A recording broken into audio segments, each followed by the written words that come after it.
A comienzos del siglo XIX, cuando tuvo lugar el combate de Trafalgar, tres potencias se disputaban la hegemonía del mundo. Inglaterra, dueña y señora de los mares; Francia, que se había embarcado en los sueños imperialistas de Napoleón Bonaparte; y España, el mayor imperio de la historia, pero ya en decadencia e incapaz de defender sus posesiones frente a sus competidores. Con la llegada de los Borbones al trono español, Francia se convirtió en el principal aliado de España. Felipe V, el primer Borbón hispano, era nieto del rey de Francia Luis XIV, lo que propició una serie de pactos de familia que se sucedieron hasta el estallido de la Revolución Francesa. La Revolución enfrentó a la naciente república con todas las monarquías europeas, pero el advenimiento de Napoleón abrió nuevas expectativas en las relaciones franco-españolas. El rey de España buscaba un aliado que defendiera sus barcos y colonias de la piratería de la armada inglesa, y el emperador francés quería sumar barcos de guerra a los suyos para contrarrestar el poderío de la Royal Navy. Bonaparte sentía un profundo desprecio hacia Carlos IV y su ministro Godoy, lo que convertía a los gobernantes españoles en juguetes al servicio de sus ambiciones.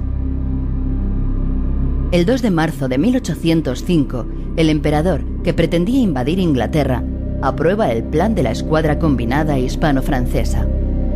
El plan era una maniobra de distracción que consistía en simular un ataque de la escuadra combinada a las colonias británicas de las Antillas. Una vez que los ingleses estuviesen lejos de Europa, la combinada debía regresar inmediatamente y apoyar a Napoleón en la invasión de Inglaterra. Los británicos solo mordieron el anzuelo a medias. A su regreso a Europa, la combinada tuvo un enfrentamiento en Finisterre con la escuadra del vicealmirante Robert Calder. En el combate se perdieron los navíos españoles San Rafael y Firme. Tras los avatares de la aventura americana, la escuadra combinada llegó a Cádiz el 20 de agosto de 1805. Napoleón había decidido posponer la invasión de Inglaterra ante el fracaso de su plan y se había centrado en la guerra contra Austria. Por ello, ordenó a la flota salir de Cádiz y dirigirse a Nápoles para apoyar su campaña desde el mar. Pero el vicealmirante Horatio Nelson, que había regresado de América con toda celeridad, decidió bloquear la flota hispano-francesa anclada en la bahía gaditana. El almirante Pierre-Charles Villeneuve estaba al mando de la escuadra combinada. De acuerdo con el teniente general Federico Gravina, jefe de la flota española, había decidido permanecer en la bahía de Cádiz y someter a la flota de Nelson al desgaste que suponía afrontar el rigor del invierno en el mar. El brigadier Cosme Damián Churruca, comandante del San Juan Nepomuceno, añadió: Aquí obligaríamos a los ingleses a sostener un estrecho bloqueo con otro en Cartagena y otro sobre Tolón. Para estos bloqueos tendrán que hacer grandes sacrificios, con el sostenimiento de 3 escuadras en un invierno que está próximo, y con las averías que forzosamente han de tener, conseguiríamos ventajas equivalentes a las de un combate. Sin embargo, el 15 de octubre, Villeneuve es informado confidencialmente de que Napoleón ha decidido relevarle del mando. Este hecho, junto a la creencia de que la flota de Nelson se ha reducido, presionado por sus oficiales y confiando en la superioridad numérica, empujan al almirante francés a decidir unilateralmente salir de la bahía y poner rumbo al Mediterráneo.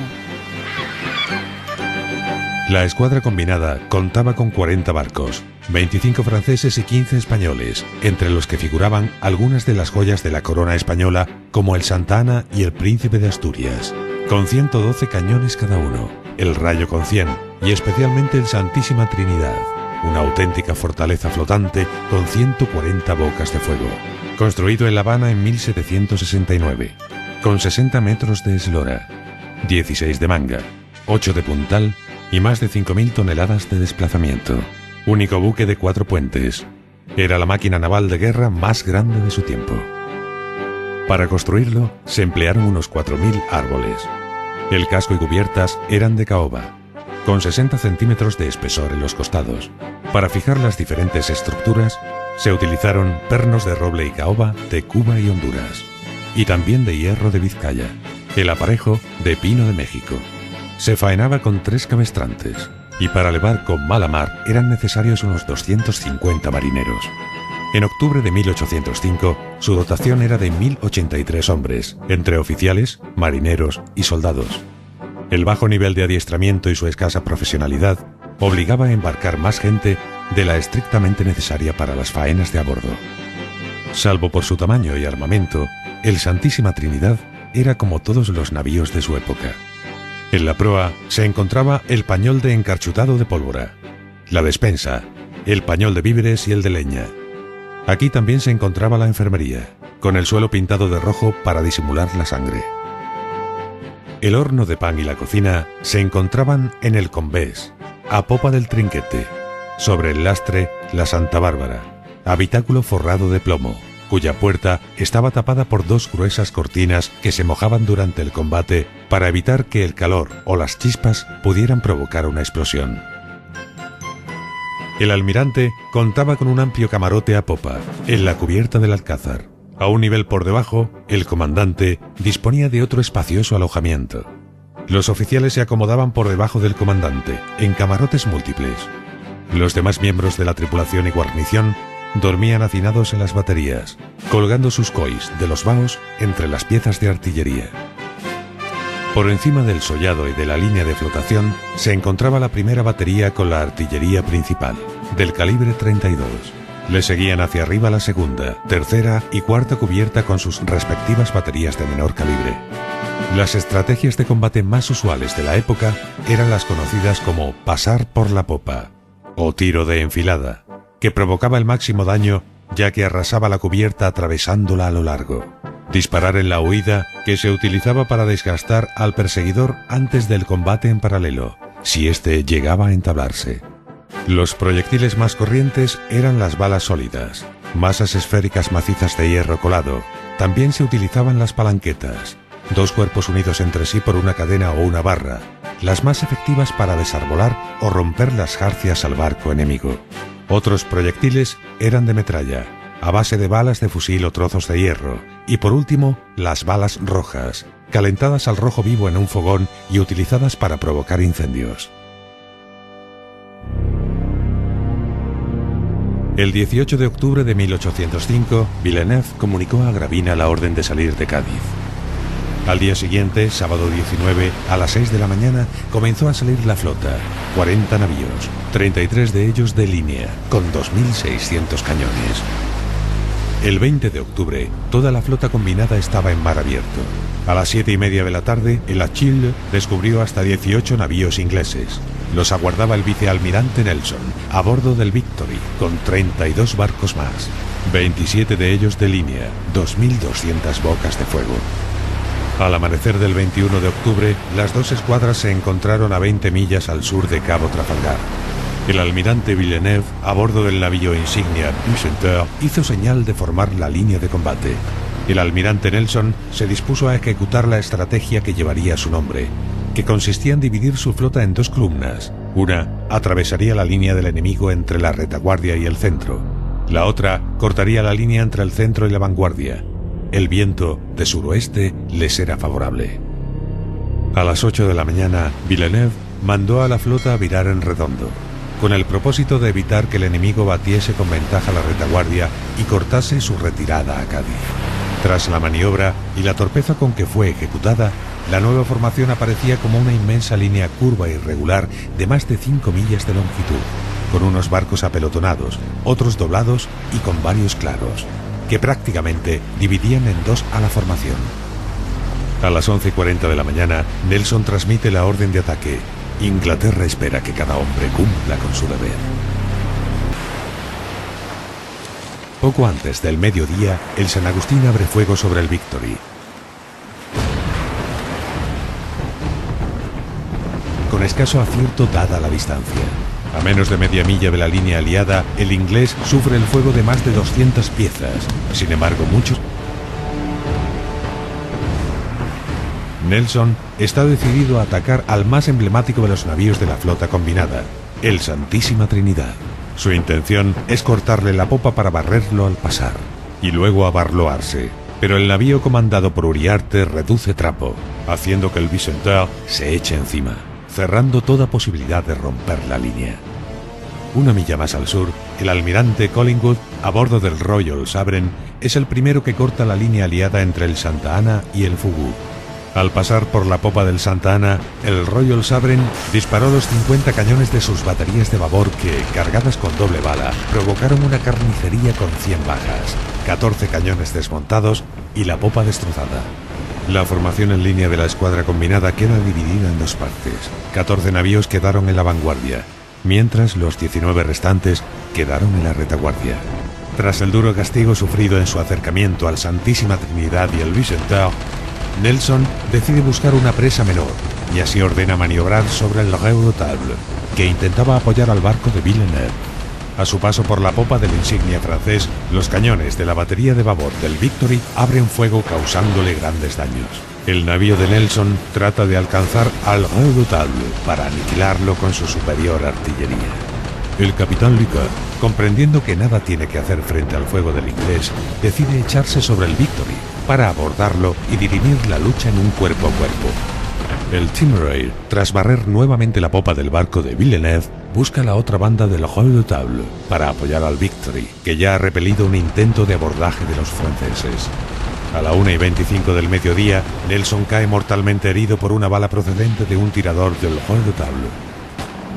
El Neptune cruza la línea barriendo a su paso la popa de la insignia de Villeneuve y cierra contra su banda de Tras la rendición del Vicentaire, los británicos centran sus esfuerzos contra el Santísima Trinidad. Rodeado por el círculo de fuego del Leviatán, África, Neptune y Conqueror, el barco del general Cisneros no se rinde y, raso como un pontón, queda a la deriva con más de 600 muertos y heridos. Cisco de Asís y el Ego rodean la barrera de navíos enemigos y se dirigen hacia la retaguardia, donde aún resiste Gravina. Dumanoir ha dado la orden de virar a lo que le queda de vanguardia, aunque ya es tarde para apoyar al deshecho centro de la combinada. Al sur, el Bewick. A las 3:30, el San Agustín, que no consigue pasar para apoyar al Santísima Trinidad, entabla duro combate con el Minotaur, el Esparchet y el Leviathan. El Neptuno, que abandona la columna de Dumanoir, se lanza en su auxilio. Más al sur, el Argonauta se rinde al Belaïel, tras haberse cañoneado con el maltrecho Tona. El Berwick se rinde ante la artillería de la Chills y el Defense. El San Juan Nepomuceno de Churruca se dirige en apoyo del Warwick. Mientras, el Príncipe de Asturias cañonea al Thunder, que mantiene la distancia a Sotavento. A las 4:30 muere Nelson a consecuencia del disparo recibido. Churruca esencia hace que otros navíos ingleses acudan para batirlo. El brigadier, desangrándose, continúa dirigiendo el fuego, ordenando que no se arríe la bandera. Completamente desarbolado, rodeado por el enemigo, con más de 400 muertos y heridos, el San Juan Nepomuceno se rinde tras morir su comandante.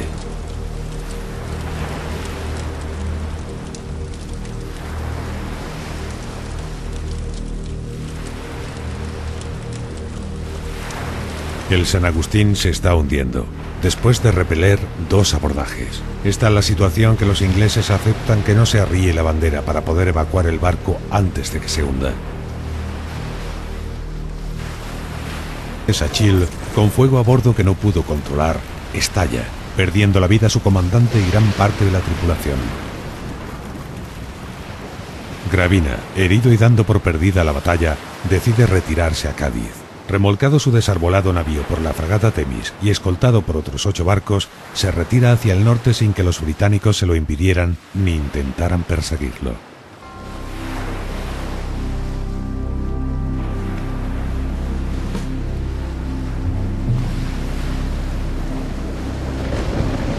A la tormenta del combate no siguió la calma, sino una tremenda tempestad que azotó la costa de Cádiz durante toda una semana y que parecía querer limpiar el mar de tanta sangre y destrucción.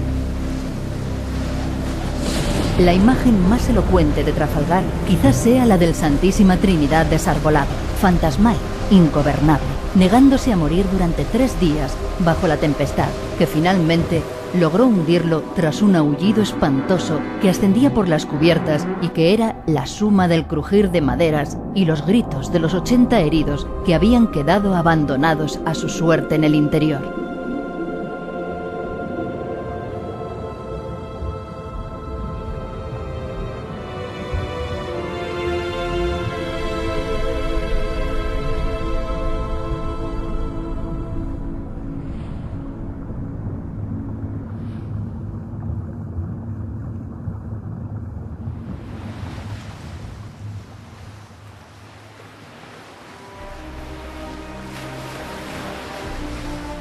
En el combate de Trafalgar murieron 4.857 hombres y 3.788 fueron heridos. Hubo además 8.000 prisioneros. Jean-Jacques Lecoeur, Cuthbert Collingwood, Horatio Nelson han pasado a la historia como protagonistas de este episodio, aunque también lo fueron el resto de las 38.000 personas que allí se enfrentaron.